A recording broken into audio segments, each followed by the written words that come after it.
Welcome in AK study 1024। मैं हूं अरुण कुमार यादव और इस वीडियो में हम देखने वाले क्लास 10th एक्सरसाइज 13.3 के क्वेश्चन नंबर 8 एंड 9 का सॉल्यूशन।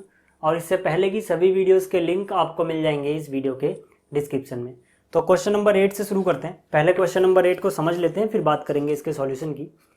जो क्वेश्चन नंबर 8 है, इसमें हमसे बोला गया है water in a canal 6 metre wide and 1.5 metre deep is flowing with a speed of 10 kilometre per our.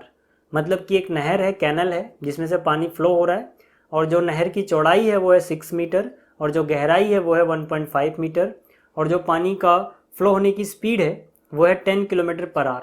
10 kilometre per our का क्या मतलब हो गया कि हर एक घंटे में जो पानी है वो 10 किलोमीटर का डिस्टेंस कवर कर लेता है। इसके बाद हमसे बोला गया है how much area will it irrigate in 30 minutes if 8 centimetre of standing water is needed. मतलब 30 मिनट में इस नहर से कितने एरिया की सिंचाई की जा सकती है अगर जो एरिया है उसमें 8 सेंटीमीटर स्टैंडिंग वाटर की ज़रूरत है। ठीक, तो इसको हम कैसे करेंगे इसकी बात करते हैं। देखो, सबसे पहले बात करते हैं फिगर कैसे बनेगी। तो जो कैनल है इसकी लंबाई, चौड़ाई, ऊंचाई, तीनों चीज़ की बात की गई है क्वेश्चन में। मतलब जो कैनल की शेप होगी वो क्यूबॉइड की शेप की होगी। ठीक है, तो यहाँ पर ये मैंने कैनल बनाई है। अब आपके दिमाग में आ सकता है कैनल ऐसे तो नहीं होगी कि यहाँ से शुरू हो रही यहाँ पे ख़त्म हो रही, इतनी सी। कैनल की लंबाई तो बहुत ज़्यादा होगी। तो ठीक है, कैनल जो है ना पीछे से आ रही है, लेकिन हमें पूरी कैनल की शेप नहीं बनानी है, मतलब पूरी लेंथ नहीं बनानी है। हम सिर्फ उतनी लेंथ बनाएंगे जितना पानी 30 मिनट में डिस्टेंस कवर करेगा।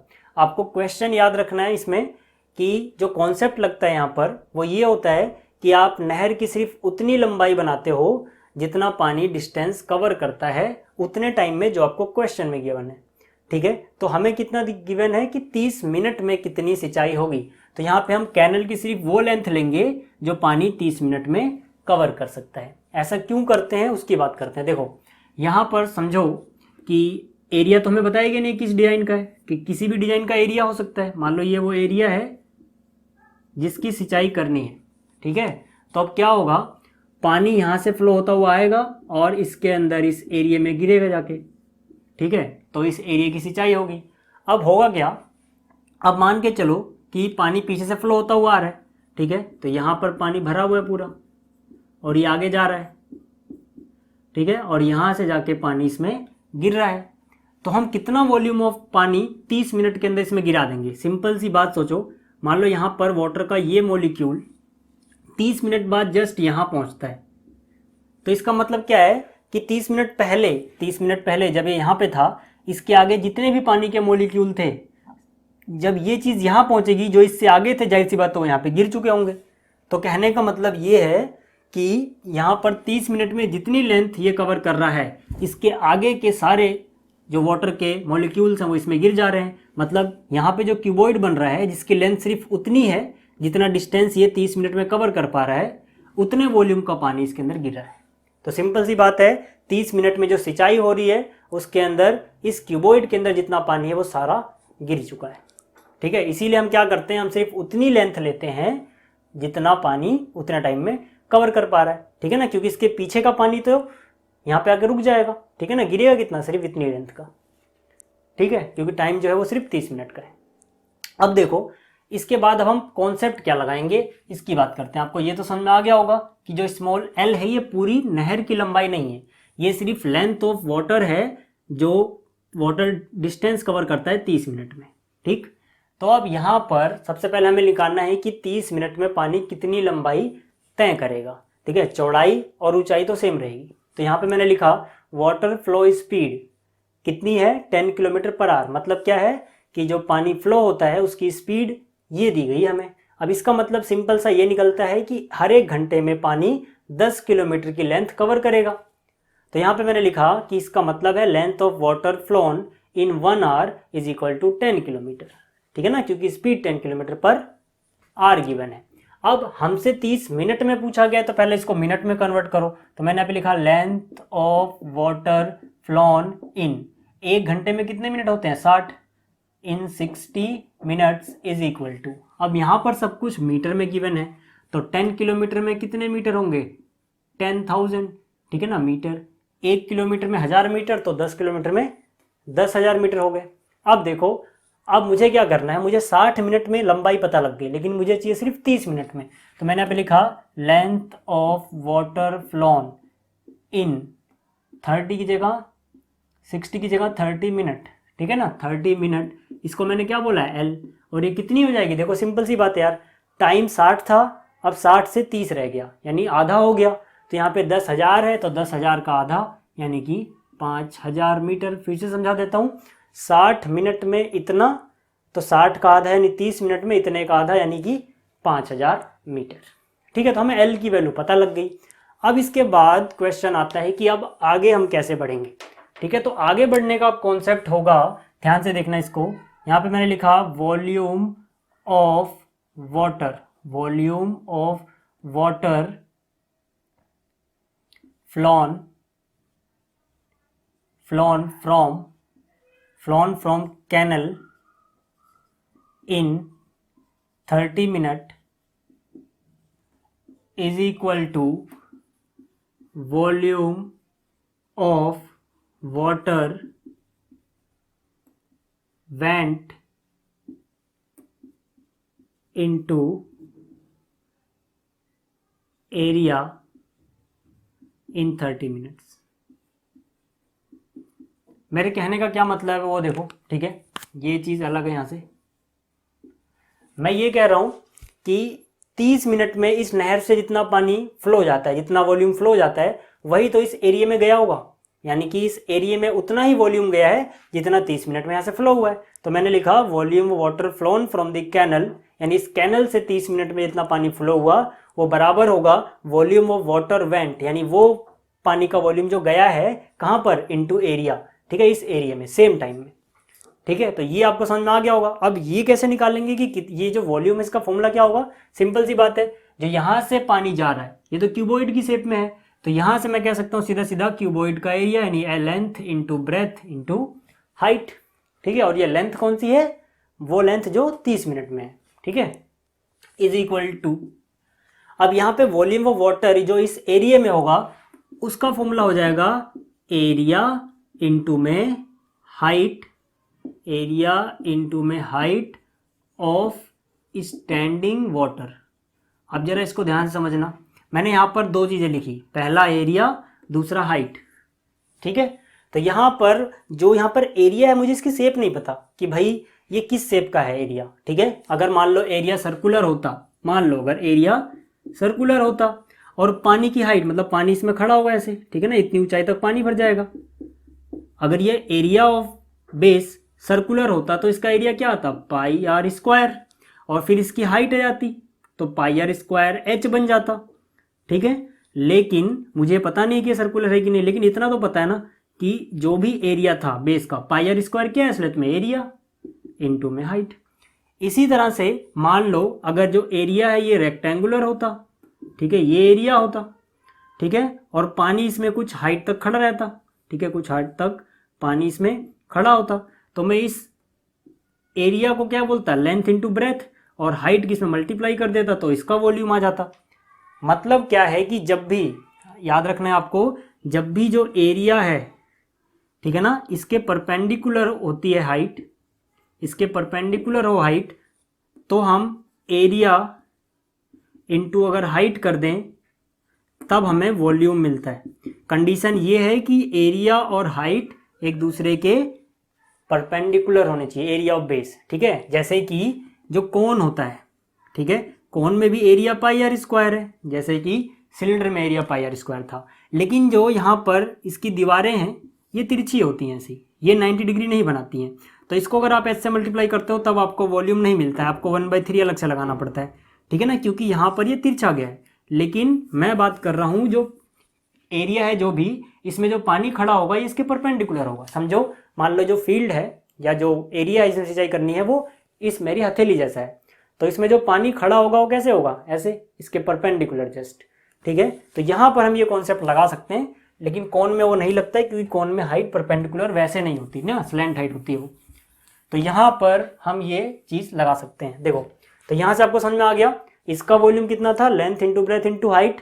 जो खेत में पानी गया खेत का एरिया इनटू में जितना पानी स्टैंड होना, उसमें खड़ा होना है, ठीक है। तो यहाँ पे height of standing water, height of standing water हमें पता है कितनी है, 8 सेंटीमीटर। अब 8 सेंटीमीटर का मतलब क्या हो गया, 8/100 मीटर, क्योंकि बाकी चीजें हम मीटर में ले रहे हैं, मीटर में, तो ये भी किस में होना चाहिए भाई, मीटर में होना चाहिए, ठीक है। तो यहां से देखो लेंथ कितनी आई हमारे पास 30 मिनट में, टाइम 30 मिनट का, तो यानी लेंथ लेंगे 5000 मीटर। तो यहाँ पे ये आ गया 5000, इंटू में ब्रेथ कितनी है 6 मीटर, तो यहाँ 6 आ गया, इंटू में हाइट कितनी है 1.5 मीटर, तो ये 1.5 आ गया, इंटू में यहाँ पर एरिया आ गया, इंटू में height of standing water meter में कितनी आई 8/100, तो यहाँ 8/100 आ गया। यहाँ तक कोई दिक्कत नहीं होगी। अब देखो, अब हम क्या करेंगे, हमारे पास यहाँ पर क्या है 5000 इंटू में 6 इंटू में 1.5, जो नीचे वाला 100 है इधर आएगा ऊपर, जो ऊपर वाला 8 है इधर आएगा नीचे, और यहाँ क्या बच जाएगा एरिया, और यही एरिया हमें निकालना था, ठीक है। तो यहाँ से इसको हटाएंगे, ठीक है, तो नीचे 1 लग जाएगा, पॉइंट हटाते ही इसके बाद 1 डिजिट है, 1 0 लगा दो, इससे ये कट गया, ठीक है। अब इसको अलग पेन से काटता हूँ ताकि घिचपिच जो भी होगी वो आपको अलग दिखाई दे। 2 से काटेंगे 2 4 जा 8 हो गया, 2 से काटेंगे 2 3 जा, 4 से डायरेक्ट काट लो यार, 4 1 जा, इसको 4 से काटोगे 4 1 जा, 5 में से 4 गया 1 बचा होगा, 1 के आगे 0 10, तो 4 का टेबल 10 में 2 बार जाएगा, 4 2 जा 8, 10 में से 8 गया 2 बच गया होगा, 2 के आगे 0 20, तो 4 5 जा 20, 1 0 बचा है 1 0, ठीक। तो यहाँ से मल्टीप्लाई करो, 3 इंटू 0 0 हुआ, 3 5 जा 15 का 5 कैरी हुआ 1, 3 2 जा 6 और जो 1 कैरी था 7, फिर 3 1 जा 3, इंटू में क्या बचा हुआ है 1 5, पॉइंट हट चुका है, इंटू में यहाँ पे क्या बचा हुआ है 10 इज इक्वल टू क्या बचा हुआ है एरिया, ठीक है। यहाँ तक कोई दिक्कत नहीं होगी। अब यार 15 का टेबल आपको आता है, डायरेक्ट पढ़ लो, ठीक है। तो 15 इंटू 0 0 हो गया, 15 इंटू 5 15 5 जा होता है 75, इस 75 का 5 यहाँ लिखोगे, 7 गया कैरी में, फिर 15 7 जा 105 और 7 पहले से कैरी में था, कितना आ गया 112। अब जो ये 112 है इसका जो 2 है यहाँ पे लिख दो, 11 गया कैरी में, 15 3 जा 45 और 11 जोड़ोगे 56, ठीक है। तो यहाँ से आ गया हमारे पास 56250, इन दोनों को मल्टीप्लाई करके 10 तो बचा हुआ है ना इंटू में, तो 10 से मल्टीप्लाई कर लो यार, एक और 0 लग जाएगा और क्या, ठीक है। तो यहाँ से हमारे पास इतने मीटर स्क्वायर आया है एरिया, ठीक है। चाहो तो आप आंसर ऐसे ही रहने दो मीटर स्क्वायर में, अगर आप इसको हेक्टेयर में बदलना चाहते हो तो इसको 10,000 से डिवाइड करना पड़ेगा, ठीक है। अब यहाँ पर क्योंकि जगह नहीं है तो मैं इसको यहाँ पे कर रहा हूँ, देखो जो एरिया है हमारा वो कितना आया है 500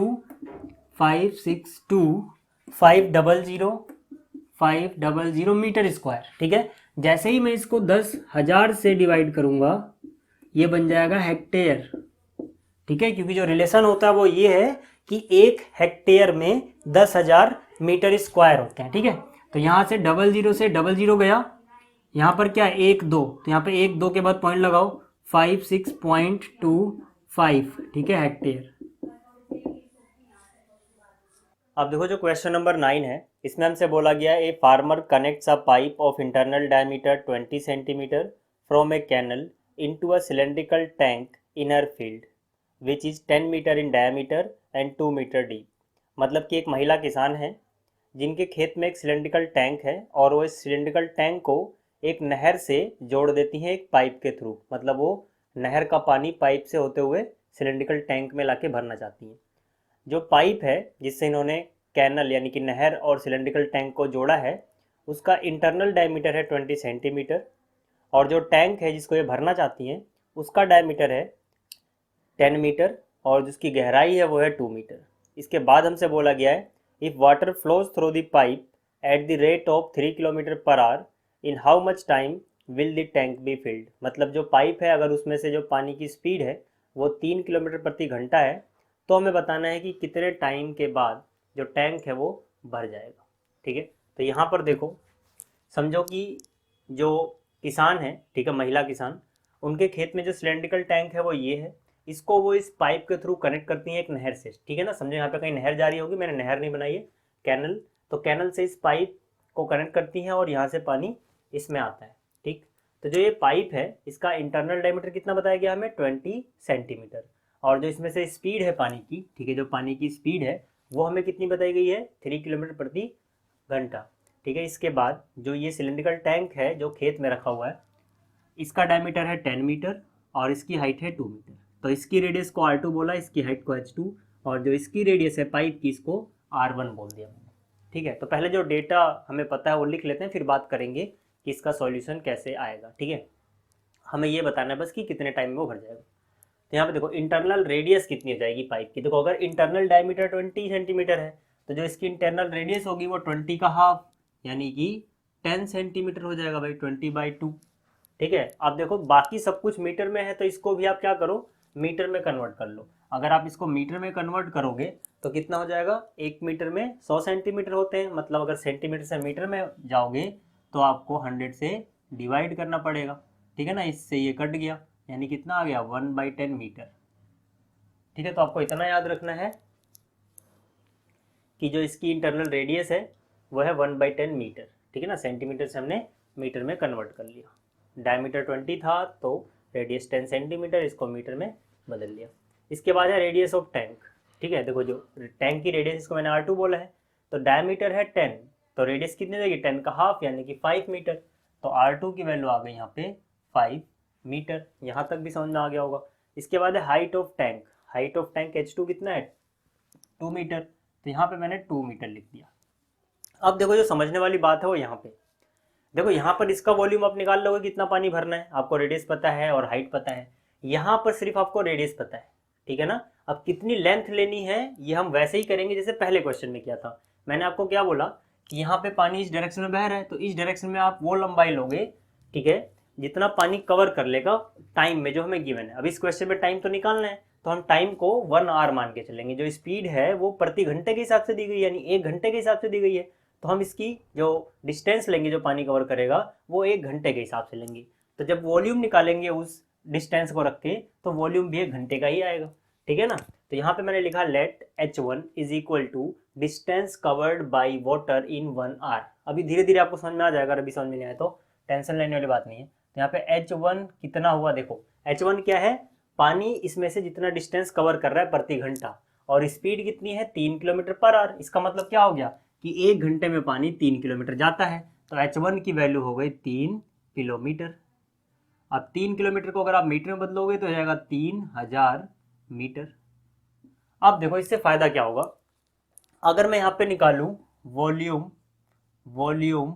of water, volume of water flowing, volume of water flowing per hour, तो ये कितना होगा, देखो यहाँ पे मैंने क्या लिखा कि जो पानी फ्लो हो रहा है इस पाइप में से हर घंटे वो कितना हो जाएगा, वो हो जाएगा इसका वॉल्यूम जितनी लेंथ होगी इसकी, ठीक है ना, पाई R square H1 R1 H1। देखो रेडियस तो इसकी रहेगी लेकिन H कौन सा लोगे, जितना डिस्टेंस पानी कवर कर रहा है पर आवर। ऐसा क्यों लिया इसको आप समझो यहाँ ये पूरा पानी से फुल है, ठीक है, और पानी इसमें से आगे जा रहा है, तो जो पानी इसमें से निकलेगा वो भी तो सिलेंड्रिकल पानी ही निकलेगा ना, पूरा फुल है तो उस सिलेंड्रिकल की कितनी लेंथ 1 घंटे में इससे निकल जाएगी, जितना पानी की स्पीड होगी। समझो आप यहाँ पे खड़े हो, ठीक है, आप यहाँ पे खड़े होकर पानी को देख रहे हो और यहाँ से पानी पूरा फ्लो हो रहा है, ठीक है, तो सिलेंड्रिकल डिजाइन में पानी जाएगा और 1 घंटे में कितनी लेंथ निकल जाएगी इस सिलेंडर की, जितना पानी 1 घंटे में डिस्टेंस कवर कर रहा होगा। तो इसका मतलब है 1 घंटे में पानी का उतना वॉल्यूम यहाँ से चला गया जितना यहाँ पे आप H1 की वैल्यू लोगे और पाई R1 स्क्वायर से मल्टीप्लाई करोगे, ठीक है ना, क्योंकि ये सिलेंड्रिकल बन रहा है, सिलेंडर का वॉल्यूम होता है। तो मतलब हर 1 घंटे में इस पाइप से इतना पानी निकल जाता है और कहाँ पे जाता है, इसके अंदर, ठीक है। इसके बाद मैंने यहाँ पे लिखा कि भाई हमें कितना पानी जरूरत है भरने के लिए, वॉल्यूम ऑफ वाटर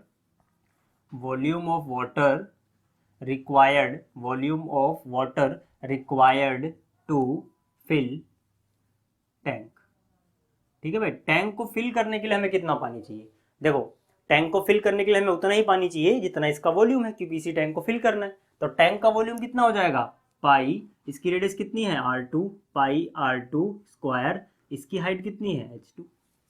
ठीक है, अब देखो टाइम निकालना था हमें। ठीक है, टाइम टेकन, भाई कितना टाइम लगेगा। अब ये निकालना बहुत आसान है। क्यों आसान है?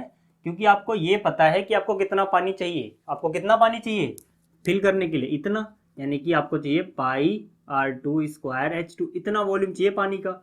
और हर एक घंटे में कितना पानी भर जाता है? इतना पानी भर जाता है इसमें। भाई जितना एक घंटे में पानी यहाँ से जाएगा उतना यहाँ पे भरेगा।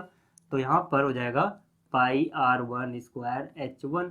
ठीक है, जिसको समझ में नहीं आया वो ऐसे समझ सकता है। थोड़ी देर के लिए मान लो कि जो ये पानी आपको चाहिए था, ठीक है, जो ये चाहिए था, अगर इसकी वैल्यू आती 100 मीटर क्यूब, अगर आती, ठीक है, आई नहीं है, ये जस्ट इमेजिनेशन के लिए ताकि आपको समझ में आए। अगर मान लो इसमें 100 सेंटीमीटर क्यूब पानी चाहिए होता और यहाँ से हर घंटे 20 सेंटीमीटर क्यूब पानी इसमें जाके भरता, तो कितना टाइम लगता? 20 पंजे 100, यानी 5 घंटे लगते।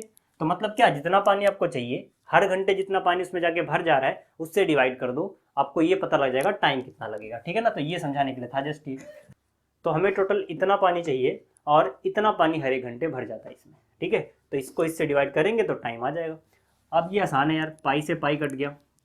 R2 का स्क्वायर है, R2 की वैल्यू भी हमने निकाली थी 10/2 यानी 5। यहाँ पे आप देख सकते हो R2 कितना है 5, तो R2 का स्क्वायर मतलब 5 × 5 हो गया, पाई तो कट चुका है। H2 की वैल्यू, ठीक है, H2 की वैल्यू कितनी है हमारे पास? 2 मीटर, तो यहाँ पे इंटू में कितना आ जाएगा? 2 आ जाएगा, डिवाइड बाई R1 का स्क्वायर। R1 हमने जब मीटर में निकाला था तो 1/10 था, तो यानी इसका स्क्वायर है तो 1/10 इंटू में 1/10 हो जाएगा। इंटू में क्या है यहाँ पे? इंटू में है H1। ठीक है, यहाँ पे देखो इंटू में क्या है, इसकी वैल्यू ये आ गई, H1 यहाँ पर है। H1 जो मीटर में निकाला वो 3000 है, तो यहाँ पे हो जाएगा ये 3000। अब इसको काटना ईजी है, 1 0 से 1 0, दूसरे से दूसरा। ठीक है, तो यहाँ से देखो 5 से काटोगे तो 5 6 जा 30, 2 से काटोगे तो 2 1 जा 2, 3 जा, कितना आ गया भाई? ऊपर बचा हुआ है 5। ठीक है, ऊपर कितना बचा है?